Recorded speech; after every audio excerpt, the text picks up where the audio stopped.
नमस्कार मित्रों, आज हम कक्षा 9 विषय गणित के बारे में पढ़ने वाले हैं। पहले हम कुछ यूनिट पढ़ चुके हैं, यूनिट 1 से लगाकर 6 तक। यूनिट 6 है रेखा और कोण। रेखा कोण में प्रश्नावली 6.1, उसमें अपन करीबन लगभग 6.1 प्रश्नावली पूरी हो गई है और 6.2 में जो है पहला प्रश्न अपने यहाँ पर पूरा हो चुका है और उसमें रेखा और कोण के संबंधों के बारे में अपने जानकारी।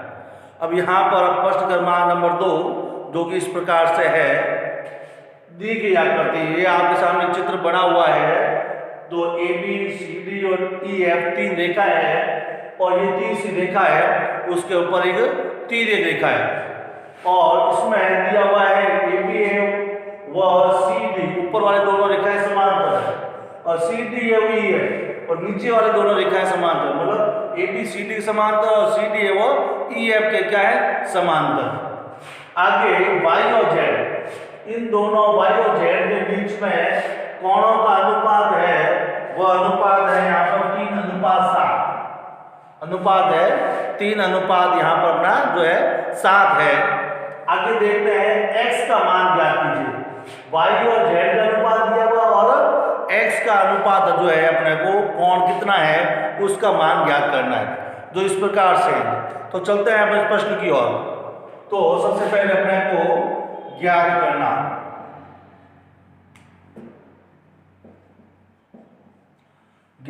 है कोण x का मान। कोण x कितना है वो मान ज्ञात करना है। इसके लिए अपने को दिया हुआ है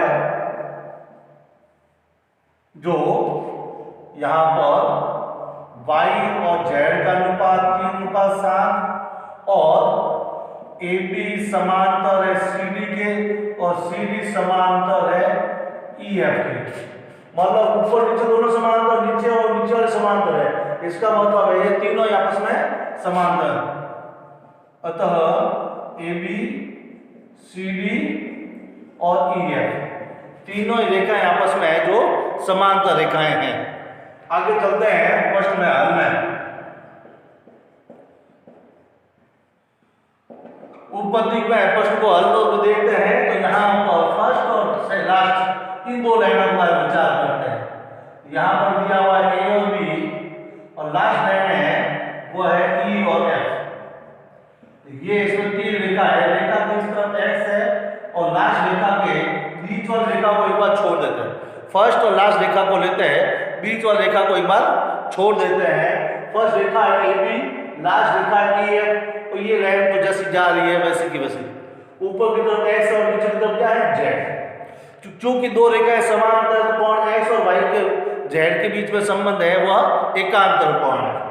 तो यहाँ पर AB समांतर EF, तो x और z के बीच में एकांतर कोण x है वो z के बराबर है एकांतर कोण। ये दोनों कोण है वो एकांतर कोण है, तो आपस में क्या होता है बराबर। अब आगे चलते हैं अनुपात की ओर। दिया हुआ क्या है, दिया हुआ है y अनुपात z बराबर 3:7 है, तो अपन क्या करेंगे z के स्थान पर x लिख देंगे, तो y अनुपात x बराबर कितना हो गया 3:7। तो अनुपातों का योग, अनुपात का योग कितना हो गया 3 + 7 बराबर कितना हो गया 10। दोनों अनुपातों की जोड़ कितनी हो गई है 10 हो गई है। अब चलते हैं आगे x और y के संबंध में। तो यहाँ पर ऊपर वाली रेखा AB है और AB रेखा है CD के समांतर। ये ऊपर वाली रेखा AB, इसके नीचे रेखा है C और D। ये दोनों ऊपर वाली दोनों रेखाएं क्या है समान, ऊपर वाली दोनों रेखा समांतर है और ये 3 रेखा है, तो कोण x और y दोनों रेखाएं आपस में समांतर है और ये 3 रेखा है, तो यहाँ कोण x और y, कोण x y 3 रेखा की एक तरफ बने अंतः कोण कहलाते हैं। 3 रेखा के एक तरफ बने अंतः कोण का योग कितना होता है 180। इस प्रकार से कोण x + y बराबर 180 हो गया तिर्यक अंतः कोण। तिर्यक अंतः कोण, तिर्यक रेखा के एक तरफ बने अंदर की तरफ अंतः कोण, इनका योग है वह 180 डिग्री होता है। इसका मतलब है y और z के कोणों का योग कितना है 180 और y और x के कोणों का योग है वो 180 है और y और x आपस में किस प्रकार से बटे हुए हैं 3:7 में। इसका मतलब y का अनुपात 3 और x का अनुपात कितना है 7। तो x कोण का मान चूंकि कोण x का अनुपात कितना है 7 और अनुपातों का योग कितना है 10, दोनों कोणों की जोड़ कितनी है वह है 180। तो किसी अनुपात का मान निकालना है तो x का अनुपात है 7, अनुपातों की जोड़ कितनी है 10 और दोनों का योग कितना है वह 180। इस प्रकार से देखते हैं तो 0 से 0 कट गया, 18 का 7 से गुणा हो गया, 7 × 56 असल की 5 और 7 5 12। कोण x का मान है वह 126 प्राप्त हुआ। इसी प्रकार अपन चाहे तो कोण y का मान निकाल सकते हैं, या तो 180 में से घटा लो और या फिर 3/10 × 180 करके भी अपन जो x का मान है वह ज्ञात कर सकते हैं। 0 से 0 चला जाएगा, 18 और 3 से गुणा कर देंगे, 18 या 54 और 126 है वह 180 डिग्री होता है। तो इस प्रकार से भी इसका मान अपन ज्ञात कर सकते हैं। चलते हैं दूसरे प्रश्न की ओर। तो प्रश्न क्रमांक नंबर नेक्स्ट तीसरा प्रश्न जो है वह इस प्रकार से है। दी गई आकृति आपके सामने एक चित्र बनाया हुआ है, उसमें दी गई आकृति में AB समांतर CD, ये AB रेखा है और CD रेखा के जो समांतर है। आगे E और F, उल्टा T का मतलब है लंब, EF लंब है CD पर, EF लंब है CD पर, इसका मतलब ये 90 डिग्री कोण बना रहा है C और D पर। नेक्स्ट चलते हैं, इसमें दिया हुआ GED मतलब ये वाला कोण है वह 126 डिग्री है। आगे आपको 1 2 और 3 कोणों के मान है वो अपने को जो ज्ञात करना है। तो यहां पर अपने को जो है ज्ञात करना है कोण AGE ये वाला कोण और कोण GEF ये वाला कोण और FGE ये वाला कोण। ये 3 कोण ज्ञात करना है। इसके लिए अपने को कुछ दिया हुआ है, वह दिया हुआ है AB समांतर है C और D, AB समांतर GD और EF लंब है CD पर, अर्थात कोण FE और ये D 90 डिग्री का कोण है और कोण GED बराबर 126 डिग्री जो है वह कोण अपने को यहाँ पर दिया हुआ है। चलते हैं प्रश्न सॉल्व करने की ओर। तो उपपत्ति यहां से हम सॉल्व करते हैं और चलते हैं AB समांतर CD, दिया हुआ है AB समांतर CD। ये रेखा यहां पर देखते हैं वो A और B है और नीचे रेखा है वो C और D, और यहां पर देखते हैं वो तीर रेखा है जिसका नाम है G और E। जैसा कि चित्र में दिया हुआ है G एक तीर रेखा है और GED ये कोण 126 है, तो ये कोण कितना होगा? तो अपन पता है दो रेखा समांतर तीन रेखा गिरती है तो एकांतर कोण कहलाते हैं। इन दोनों के बीच में क्या संबंध होता है?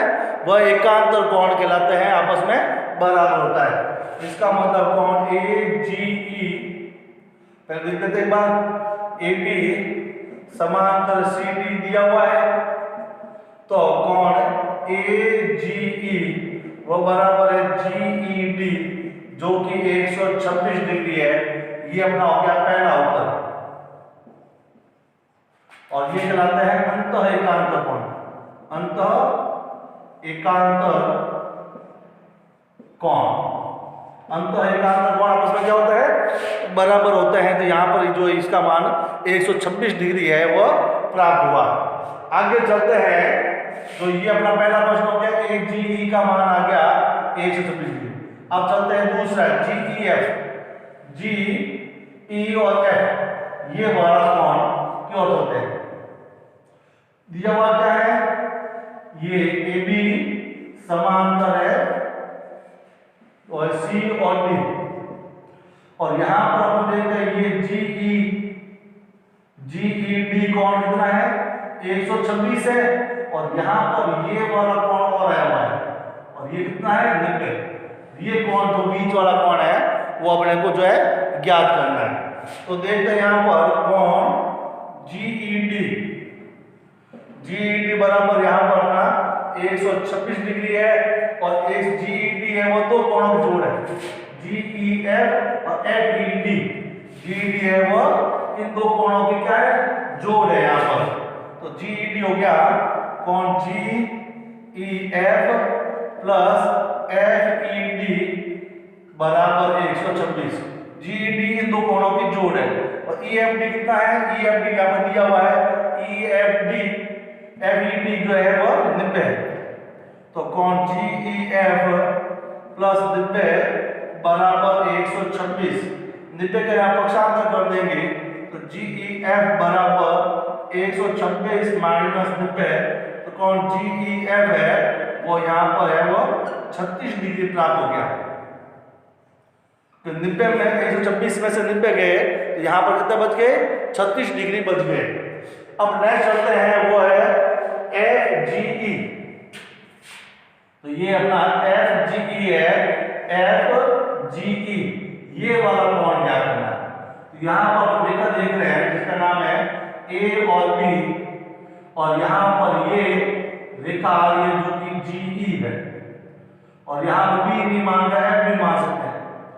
ये कोण आपको ज्ञात करना, ये कोण आपको 126 दिया हुआ है, ये वाला कोण कितना है 126। तो अपन एकांतर कोण के आधार पर भी इसका मान ज्ञात कर सकते हैं। तो रेखा ए बी पर कोण 126 प्लस कोण एफ जीई बराबर 180। इन दोनों कोण एफ जीई और ए जीई जो कि 126 है, यहाँ पक्षांतर कर देंगे, एफ जीई बराबर 180 माइनस 126, जो घटाने पर हमें वो यहाँ पर 54 प्राप्त हो गया। कितने हो गए 54, जो कि इसका मान प्राप्त हो गया। तो इस प्रकार से इसका मान है वो 54 अपन यहाँ पर घटाकर ज्ञात कर सकते हैं। धन्यवाद।